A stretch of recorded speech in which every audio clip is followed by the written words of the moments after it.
چاہے روحانی شفا ہو۔ تو یہ عظیم کلام اللہ تعالیٰ نے جس ماہ میں نازل فرمایا اس کو ہم اور آپ رمضان کا مہینہ کہتے ہیں۔ تو رمضان کی بہت ساری عظمتیں ہیں، لیکن ان کے نہ ہونے کے باوجود صرف اگر اتنی ایک فضیلت بھی بیان کر دی جاتی کہ اس میں قرآن کو نازل کیا گیا ہے تو پھر یہ بھی اس کے لیے کافی تھا، لیکن اللہ تعالیٰ نے اور بھی عظمتیں رمضان المبارک کی بیان فرمائی ہیں، اس کے لیے اور بھی عظمتیں اللہ تعالیٰ نے مختص کی ہیں، مقرر کی ہیں۔ محترم ناظرین و سامعین، یقیناً یہ مہینہ انسان کو اللہ تعالیٰ سے جوڑنے کے لیے آیا ہے۔ رمض کے معنی عربی میں آتے ہیں جلا دینا، تو چونکہ رمضان ہمارے گناہوں کو جلا دیتا ہے، اسی لیے اس ماہ کا نام رمضان رکھا گیا ہے کہ بندہ اس میں روزہ رہے، بھوک اور پیاس کو برداشت کرے صرف اور صرف اللہ کے خاطر، تو اس بندے کے سارے گناہ جلا دیے جاتے ہیں، مٹا دیے جاتے ہیں، اور اس بندے کو اللہ تعالیٰ کا قرب حاصل ہو جاتا ہے، وہ اللہ تعالیٰ کے قریب ہونے لگتا ہے۔ تو یہ وہ مہینہ ہے جو بندے کو اللہ تعالیٰ سے جوڑتا ہے، یہی وہ مہینہ ہے جو بندے کو بندے سے جوڑتا ہے۔ اسی لیے حضور پاک علیہ الصلوۃ والسلام نے اس کے بارے میں ارشاد فرمایا شہر المواسات، کہ یہ مہینہ غم خاری کا مہینہ ہے۔ رمضان کے مہینے میں انسان اپنے پڑوسی کے غم میں شامل ہوتا ہے، اس کی خوشی میں شامل ہوتا ہے، اس کو اپنی خوشی میں شامل کرتا ہے، اپنے غم میں شامل کرتا ہے۔ کوئی اگر بھوکا پیاسا ہے، اگر کسی کو معلوم ہو جائے تو اپنے بساط کے مطابق، اپنی وسعت کے مطابق وہ اس کی مدد کرنے کی رمضان میں کوشش کرتا ہے۔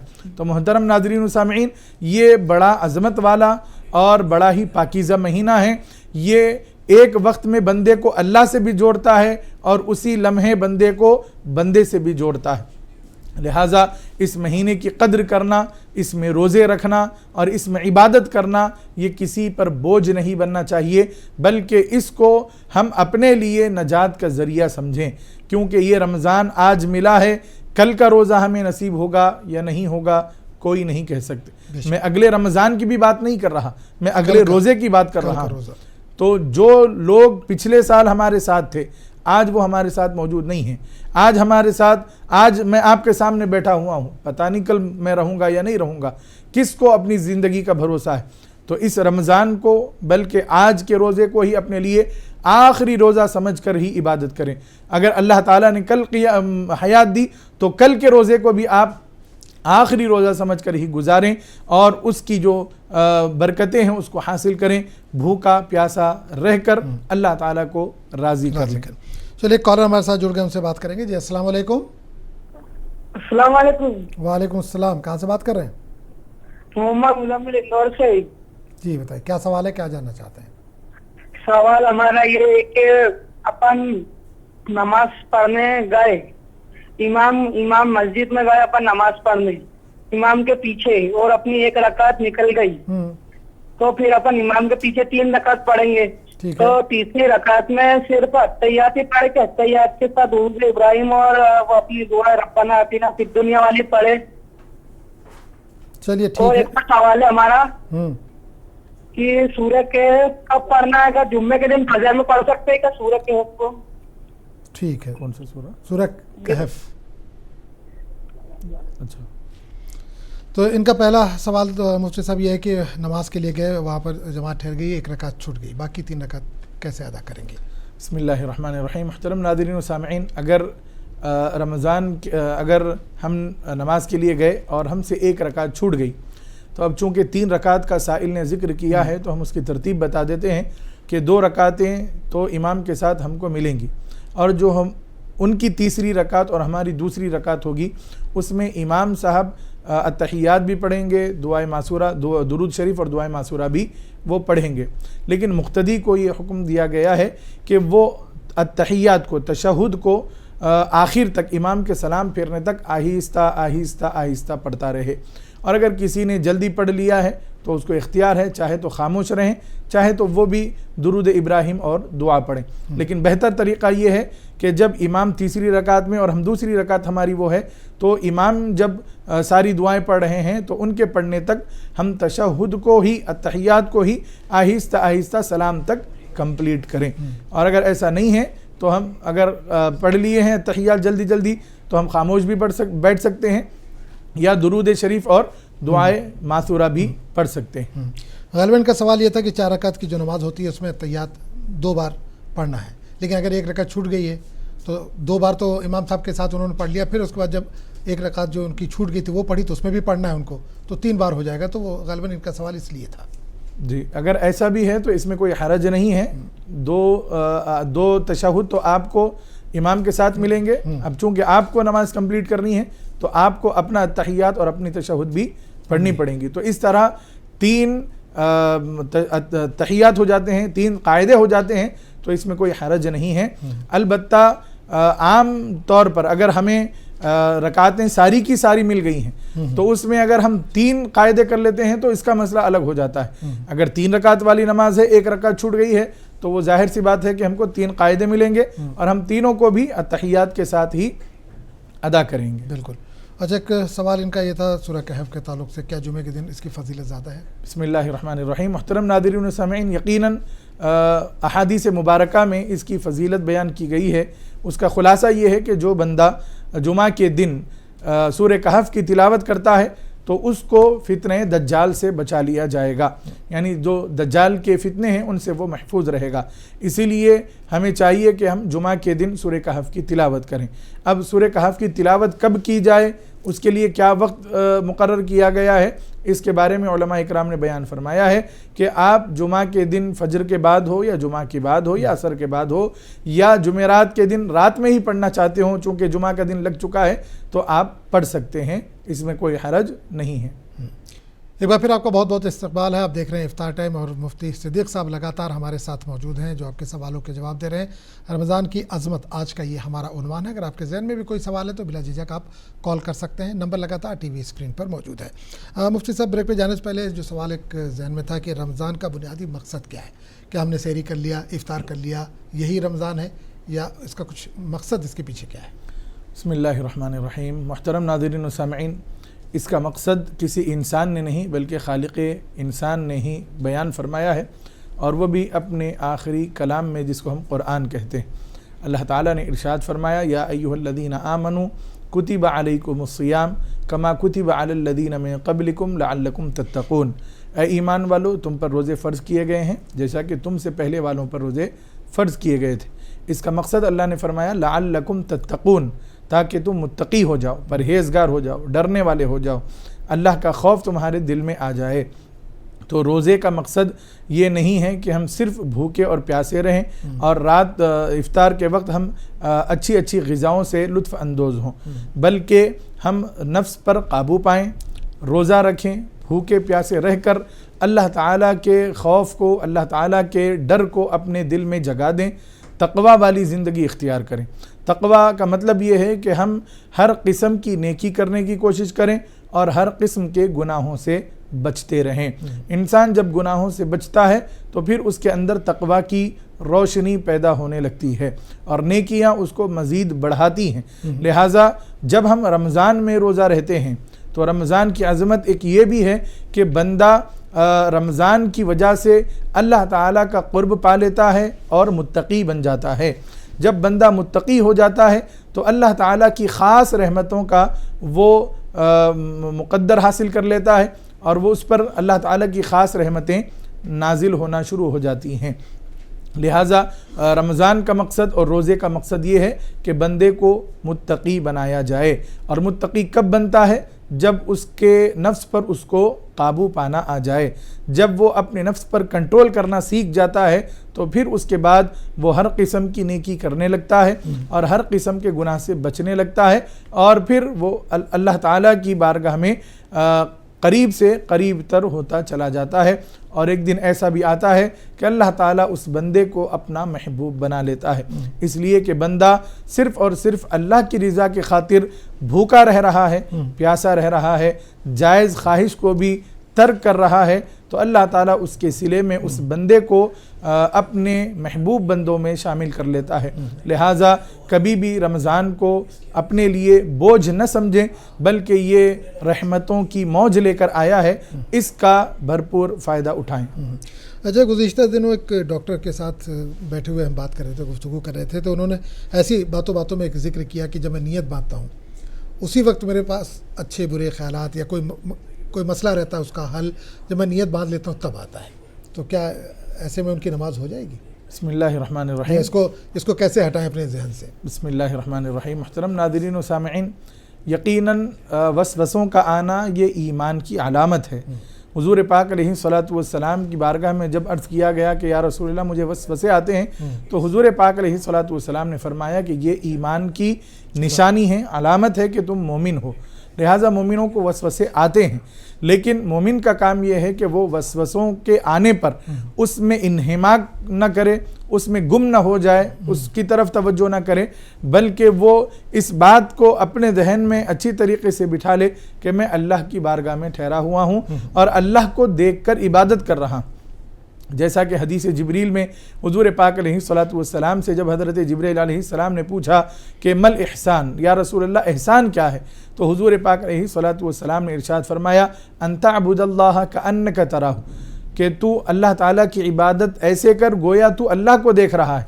فإن لم تکن تراہ فإنہ یراک، اگر تم اس کو نہیں دیکھ سکتے تو اتنا تو خیال کرو کہ وہ تمہیں دیکھ رہا ہے. تو اس میں اللہ کے حبیب صلی اللہ علیہ وآلہ وسلم نے فرمایا کہ جب بندہ عبادت کرے، کوئی بھی عبادت جب عبادت کرے تو اس کا خیال یہ ہونا چاہیے، بلکہ اس کا یقین یہ ہونا چاہیے کہ وہ اللہ کو دیکھ رہا ہے. لیکن اللہ کو دیکھنا ہمارے لیے ممکن نہیں ہے، تو کم از کم اتنا یقین تو ہونا چاہیے کہ میں کوئی ایسی حرکت نہ کروں جس کی وجہ سے میری نماز میں خلل واقع ہو جائے، نماز میں کمی واقع ہو جائے، یا میں نماز کو چھوڑ کر میں کسی اور خیالات اور وسوسوں میں غفلت کا شکار ہو جاؤں، بلکہ مجھے اللہ دیکھ رہا ہے. اللہ مجھے دیکھ رہا ہے. جب بندے کے اندر یہ بات گھر کر جاتی ہے تو پھر بندے کے لیے نیکیاں کرنا بھی آسان ہو جاتا ہے، گناہوں سے بچنا بھی آسان ہو جاتا ہے. چلے ایک اور کالر ہمارے ساتھ جڑ گئے، ان سے بات کریں گے. السلام علیکم. وعلیکم السلام ورحمۃ اللہ وبرکاتہ. جی کہاں سے بات کریں بھائی؟ ہلو. جی کہاں سے بات کریں بھائی؟ جی میں ملک پیٹ سے بات کر رہا ہوں. سوال کیجیے اپنا. جی حضرت مسئلہ مفتی صاحب سے ایک مسئلہ معلوم یہ کرنا تھا مجھے کہ جیسا کہ سحری کا جو وقت ہے، سحری کرنے کے بعد عموماً اب کارڈ میں ہمارے رمضان کے جو کارڈ ہیں اور اس کے علاوہ جو سائرن وغیرہ جو ہوتا، اس کے بعد جو کچھ وقت رہتا، کیا وہ وقت ہمارا سحری کا ہی وقت ہے یا پھر وہ جو ہے نماز کا فجر کا وقت ہے؟ ٹھیک ہے، اور کوئی سوال؟ اور دوسرا سوال یہ ہے کہ جو ہے جیسا کہ اذان ایک ایپ ہے، میں ایک ایپ کو جو ہے میں وہ کرتا ہوں میں کشکول کے نام سے، تو اس میں جو ہے سحری کا جو وقت ہے، آج کی جو سحری تھی تو 25 پہ جو ہے ختم تھا ٹائم، جبکہ اپنے پاس جو ہے کارڈ وغیرہ میں 17-18 ہے شاید. جی ہاں 17-18 ہے. تو کیا اس ایپ کو بھی ہم فالو کر سکتے ہیں؟ علماء میں اور عالم صاحب سے جو ہے معلوم کیا تو جو ہے وہ لوگ اس کے لیے بتائے تھے، تو جو ہے مفتی صاحب سے بھی جو ہے سوال ہے میرا. چلیے بالکل انشاءاللہ اس کا بھی جواب دیں گے. ظاہر سی بات ہے ایپ جو ہوتا ہے وہ ایک کامن ہوتا ہے اور جو کارڈ ہوتا ہے وہ ہر علاقے کا الگ ہوتا ہے، کیونکہ ٹائم بدلتا رہتا ہے، ڈسٹرکٹ کے حساب سے بھی ٹائم 1-2 منٹ کا فرق آ جاتا ہے. تو وہ چیز کو آپ جو جس جگہ پہ رہتے ہیں وہ اگر وہاں کا کارڈ دیکھیں تو زیادہ بہتر. بہرحال مفتی صاحب سے جانے کی کوشش کریں گے. مفتی صاحب پہلا سوال تو ان کا وہ تھا کہ سحری کا وقت جیسے آج 17 پہ ختم ہے یا 18 پہ ختم ہے، اذان ہوتی ہے 28 یا 30 پہ، تو یہ جو بیچ کا وقت ہے کیا یہ سحری کا ہی وقت ہے یا فجر کا وقت ہے؟ بسم اللہ الرحمن الرحیم. محترم ناظرین و سامعین، یقیناً جو سوال کیا گیا کہ ہمارے پاس کارڈ میں 5:17 کا وقت ہے، پھر اس کے بعد 26 منٹ پر اذان ہوتی ہے، تو یہ 26 منٹ یا 25 منٹ پر جو اذان ہوتی ہے یہ حیدرآباد میں عموماً اہل حدیث جو مسجدیں ہوتی ہیں ان کے پاس یہ اذان ہوتی ہے. ہمارے پاس طریقہ یہ ہے کہ جو وقت ہمارے فجر کا ہوتا ہے اس سے تھوڑا سا اور مزید آگے بڑھا کر اس کے بعد اذان دی جاتی ہے تاکہ فجر کے وقت کے شروع ہونے کا مکمل یقین ہو جائے. تو احتیاطاً 10 منٹ آگے بڑھ کر ہم وہ ٹائم لکھتے ہیں. اب یہاں پر میں چونکہ حیدرآباد کے بارے میں آپ کو عرض کر رہا ہوں، تو اس مسئلے کو اچھی طریقے سے ذہن میں رکھیں. جیسا کہ ابھی آپ کو بتایا گیا ہر ڈسٹرکٹ کا الگ الگ وقت ہوتا ہے. ہمارے حیدرآباد میں جب نظام الاوقات بنایا گیا ہے، یہاں پر نمازوں کی ٹائمنگ، سحری وغیرہ کا وقت جب متعین کیا گیا ہے، تو اس میں یہ لحاظ رکھا گیا ہے کہ فجر کا وقت جہاں شروع ہو رہا ہے اس سے ایک 10 منٹ پہلے یہ لکھ دیا جاتا ہے کہ یہاں پر سحری کا وقت ختم ہو گیا ہے. مثال کے طور پہ آپ نے جو کہا کہ ایپ میں 5:25 کا ذکر ہے، تو یہ فجر کا وقت یہاں پر شروع ہو رہا ہے. تو ہمارے پاس حیدرآباد میں کارڈز میں 5:17 کا یا 16 منٹ کا وقت رکھا گیا ہے. اس طرح 10 منٹ کا 11 منٹ کا وقفہ ہوتا ہے. پھر 5:25 پر فجر کا وقت شروع ہو چکا ہے. یہاں سے ایک 10 منٹ آگے بڑھا کر پھر فجر کا وقت لکھا جاتا ہے کہ یہاں پر فجر کا وقت شروع ہو رہا ہے، تاکہ اس میں احتیاط رہے. احتیاط کس بات کی؟ احتیاط اس بات کی کہ اگر کوئی سحری میں جلدی نہیں اٹھ سکے اور وہ کھا رہے ہیں، 5:17 پر سائرن بج گیا تو وہ ایک 2-4 منٹ آگے بڑھ جاتے ہیں، ایک 5 منٹ آگے بڑھ جاتے ہیں، تو ان کے لیے احتیاطاً 10 منٹ آگے وقت رکھا گیا ہے. ورنہ آپ نے جیسے کہا، ہم دیکھ رہے ہیں کہ ہمارے محلے میں بھی ایک مسجد ہے اہل حدیث حضرات کی، 5:25 یا 26 پر ان کی اذان شروع ہو جاتی ہے. ہمارے استاد تھے ڈاکٹر عبد الرحمن صاحب، عثمانی یونیورسٹی میں پڑھاتے تھے، اہل حدیث ہیں. تو ایک مرتبہ ایسے ہی موقع آیا تو میں نے ان کو کال کر کے پوچھا کہ آپ کے پاس جو اذان ہوتی ہے وہ بالکل وقت شروع ہوتے ہی دی جاتی ہے یا ہمارے پاس جو ایک 10 منٹ کا وقفہ دے کر اس کے بعد دی جاتی ہے؟ تو آپ نے فرمایا کہ ہمارے پاس جیسے ہی فجر کا وقت شروع ہوتا ہے اذان دے دی جاتی ہے. تو 5:25 یا 26 پر جو اذان دی جا رہی، جو وقت لکھا ہوا ہے وہ بالکل فجر کا وقت لکھا ہوا ہے. آپ اس کو فالو کر سکتے ہیں، لیکن احتیاط کا تقاضا یہ ہے کہ کارڈ میں جو وقت لکھا گیا ہے اس سے 1-2 منٹ پہلے ہی آپ سحری ختم کر لیں. کبھی کبھی اگر آپ سے غفلت ہو گئی ہے، سحری میں جلدی نہیں اٹھ پائے ہیں، یا آپ نے تھوڑا ہی کھایا ہے اور کچھ کھانے کی ضرورت آپ کو محسوس ہو رہی ہے، تو آپ ایک 2-4 منٹ یا 5 منٹ مزید آگے بڑھ سکتے ہیں اس ٹائمنگ سے جو کارڈ پر لکھی ہوئی ہوتی ہے. ایپ میں بالکل وہ فجر کا وقت جیسے ہی شروع ہو رہا ہے وہ بتا رہا ہے، اس کے بعد آپ نہیں کھا سکتے. چلیے ایک سوال ان کا بھی اور رہ گیا، اس پر بھی بات کریں گے ایپ والے پہ. ایک کالر ہمارے ساتھ جڑ گئے، ان سے بات کر لیتے ہیں. جی السلام علیکم. السلام علیکم. وعلیکم السلام. جی کہاں سے بات کر رہے ہیں؟ میں حیدرآباد سے بات کر رہی ہوں. جی سوال کیجیے اپنا. میرا یہ سوال تھا کہ ماں کے سونے کے اوپر عورت بچوں کا حق ہوتا ہے کیا؟ ماں کے سونے پہ؟ ہاں سونا، گولڈ. ہاں ماں کے سونے پر عورت بچیوں کا حق ہوتا ہے کیا؟ بیٹیوں کا؟ ہاں بیٹیوں کا. ٹھیک ہے، چلیے بہت بہت شکریہ. ایک اور کالر ہمارے ساتھ جڑ کے ان سے بھی بات کر لیتے ہیں. جی السلام علیکم. وعلیکم السلام ورحمۃ اللہ. کہاں سے بات کر رہے ہیں بھائی میں حمایت نگر سے بات کر رہا ہوں. عبداللہ زور ہے میرا نام. جی سوال کیجیے اپنا. جی میرا پہلا سوال یہ تھا، اکثر لوگ روزے میں جھوٹ بولتے ہیں زیادہ، کیا ان کا روزہ قبول ہوگا یا نہیں؟ ٹھیک ہے. اور ایک سوال ہے، علماء حق کسی عالم دین کی برائی کرے اور ان کو گالی دے، کتنا بڑا گناہ ہے؟ علماء کی برائی کرے، علماء کی برائی کرے. جی سوال یہی ہے. علماء پھر ایک بار سوال ایک بار، یہ دوسرا والا ایک بار پھر کریے بھائی. کسی عالم دین کی برائی کرنا. اچھا، کسی عالم دین کی برائی کرنا. ٹھیک ہے، گالی دینا. ٹھیک ہے. چلیے بہت بہت چلیے ٹھیک ہے. بالکل.